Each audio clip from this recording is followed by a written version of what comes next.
Hi everyone, here we've got UMIDIGI A9 and let me share with you how to change keyboard language on this device.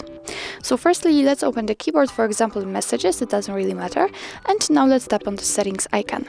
Let's choose languages, and as you can see here we've got the list of languages which are added to our keyboard. Now we've got only English.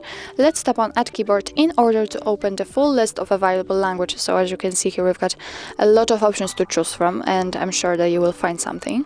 And all you have to do if you will find the language you want to apply is to tap on it. So let me find Arabic. Let's tap on it, and here you can choose the region, so simply tap on the one you want to use.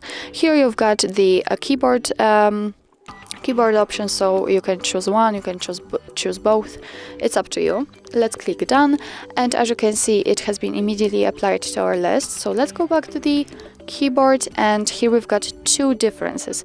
First of all, on the spacebar we've got the name of the language we are currently using, and next to it we've got the globe icon, so it will help us to switch through the languages. So if you will type sorry, I'm typing English, but after tapping here I can easily smoothly switch to the Arabic one, and again English, and again Arabic.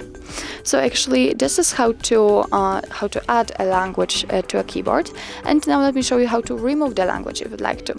Just go back to the settings and tap on languages, and here you have to tap on this pencil icon. Now let's mark the one you want to remove and tap on the trash bin icon. As you can see it immediately disappears, so it means that we successfully removed it. So actually that's all. This is how to add a keyboard language in your UMIDIGI A9. Thank you so much for watching. I hope that this video was helpful, and if it was, please hit the subscribe button and leave the thumbs up.